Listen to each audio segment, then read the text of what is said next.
हरे कृष्णा। दंडवत प्रणाम। शील प्रभुपाद की जय। जगन्नाथपुरी में जगन्नाथ भगवान के मंदिर के सामने एक भक्त रहते थे जिनका नाम था प्रभुदास, और वो गरीब थे, पान बेचते थे, जिसे तांबुल भी कहते हैं संस्कृत में। भक्त थे, उत्तम कोटि के भक्त थे। भजन कीर्तन सुनना, दर्शन करने जाना, परिक्रमा करना, भगवान का भजन गाना इत्यादि उनका मुख्य कार्य था। और जीवन यापन करने के लिए जितना ज़रूरी है उतना ही धन कमाते थे पान बेचकर।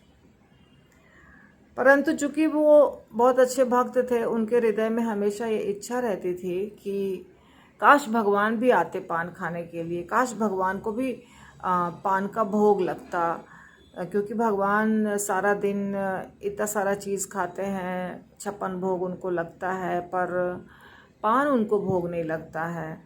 और मेरी इच्छा है कि सब कुछ खाने के बाद भगवान पान ग्रहण करें।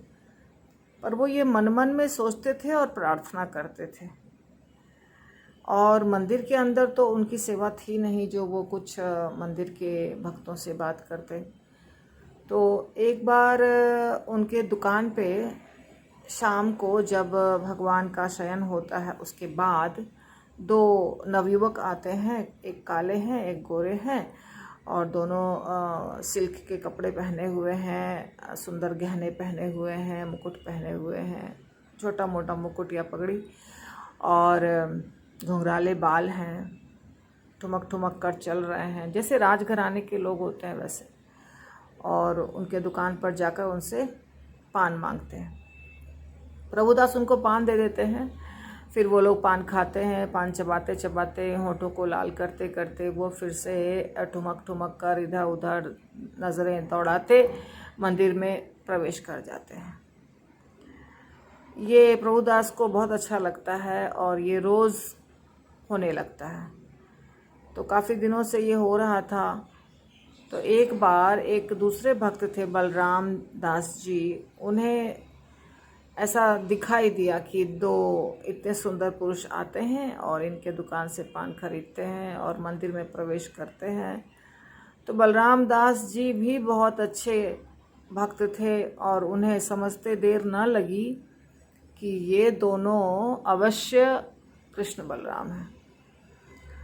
तो वो प्रभुदास जी के दुकान पे जाकर पूछते हैं कि आपके पास कोई रात को पान खाने आता है? प्रभुदास जी बताते हैं कि हाँ, 2 बहुत ही सुंदर नवयुवक आते हैं पान खाने। तो बलराम दास जी उनसे पूछते हैं क्या आप लक्ष्मी लेते हैं उनसे? प्रभुदास जी ने कहा वो इतने सुंदर हैं, इतने आकर्षक हैं, इतने मनमोहक हैं कि उनको देखने के बाद मैं लक्ष्मी लेना ही भूल जाता हूँ। बस दे देता हूँ पान और वो फिर पान खाते खाते चले जाते हैं। तो बलराम दास जी ने कहा ये ठीक नहीं है। अब आज अगर वो आए तो आप उनसे लक्ष्मी मांगिए, और अगर वो लक्ष्मी ना दें तो उन्हें कहिए कि अपना कोई वस्त्र या कुछ भी गिरवी रखें आपके पास, और जब लक्ष्मी हो तब वो लक्ष्मी दें। तो प्रभुदास बोले ठीक है। फिर रात हुई और फिर से जगन्नाथ भगवान और बलदेव जी पान खाने आए। तो प्रभुदास ने कहा कि देखिए, हम आज आपको पान नहीं देंगे जब तक आप हमें लक्ष्मी नहीं देंगे। तो जगन्नाथ भगवान ने कहा पहले तुमने मांगा नहीं, हम तो लक्ष्मी लेकर नहीं आए, तुम्हें मांगना चाहिए था तो हम अवश्य लक्ष्मी लाते। तो इन्होंने कहा कि ठीक है, आप नहीं लक्ष्मी लाए हैं तो कोई बात नहीं, आप अपना ये जो आपका उत्तरीय है, जो आपका गमछा है, गमछा कहते हैं ना साधारण भाषा में, वो आप रख दीजिए और कल आप लक्ष्मी लाइएगा, फिर आपको मैं ये दे दूँगा, नहीं तो फिर पान तो आज नहीं मिलेगा आपको। तो भगवान ने, दोनों ने, बलराम जी और जगन्नाथ भगवान दोनों ने अपने अपने उत्तरीय वस्त्र उतार कर उनको दे दिए और पान खाते खाते चले गए। दूसरे दिन सवेरे जब पट खुला तो पुजारियों ने देखा कि भगवान का उत्तरीय गायब है, दोनों भगवान का। पुजारी परेशान हो गए। उन दिनों प्रताप रुद्र राजा थे जो उड़ीसा में राज्य करते थे। तो राजा तक बात पहुंची कि भगवान का उत्तरीय वस्त्र गायब है। सारे नौकर चाकर, जितने सेवक थे, जितने भी पुजारी थे, सबको खड़ा करके ये सब बताया गया किसने लिया है उत्तरीय। चर्चा होने लग गई। ये चल रहा था, तभी बलराम दास जी आते हैं और बलराम दास जी कहते हैं, इन लोग सबको छोड़ दो, इन लोगों ने कुछ भी नहीं किया है, मुझे पता है भगवान का उत्तरीय किधर है। तो बलराम दास जी ने राजा को बताया कि चलिए पान के दुकान में, आपको वहाँ उत्तरीय मिल जाएगा, क्योंकि ये दोनों रोज रात को पान खाने जाते हैं। फिर राजा प्रताप रुद्र जाते हैं प्रभुदास के दुकान पे। तो प्रभुदास से पूछते हैं कि क्या बात है, ऐसा ऐसा तुम्हारे पास वस्त्र है क्या? तो प्रभुदास को तो पता नहीं था कि वो भगवान है। प्रभुदास सोचते थे कि बस ऐसे ही कोई बहुत अमीर घराने के बच्चे हैं। तो प्रभुदास ने कहा कि हाँ, 2 लड़के आते हैं, तो कल मैंने उनसे धन मांगा तो उन्होंने हमें गिरवी के रूप में ये वस्त्र दे दिए।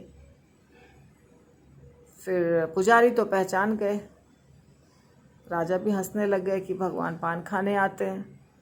फिर प्रभुदास जी के ऊपर सब लोग बहुत प्रसन्न हुए कि इतना बड़ा भक्त है कि भगवान इसके पास आते हैं रोज़।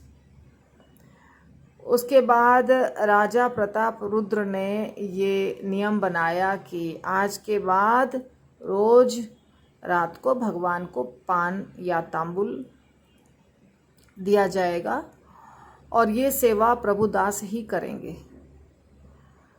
तो उस दिन से प्रभुदास की मंदिर में सेवा लग गई और वो रोज़ भगवान को पान खिलाने लग गए और ये आज तक चल रहा है। अब वो भक्त नहीं हैं, वो भक्त तो प्रताप रुद्र राजा के समय थे, लेकिन जो भी सेवक हैं पर भगवान को पान का भोग या तांबुल का भोग लगने लगा।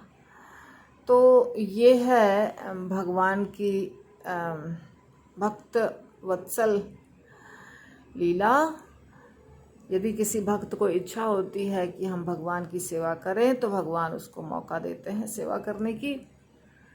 तो हमारे हृदय में इच्छा होनी चाहिए और अहेतुकी इच्छा होनी चाहिए, तब भगवान की सेवा मिलती है और बहुत अच्छी सेवा मिलती है। भगवान दर्शन भी देते हैं, भगवान प्रसन्न भी होते हैं और इसमें गरीब अमीर, छोटा जाति, छोटी जाति, बड़ी जाति, ये सब कुछ नहीं देखा जाता है। भगवान सिर्फ भावग्राही हैं। हरि बोल।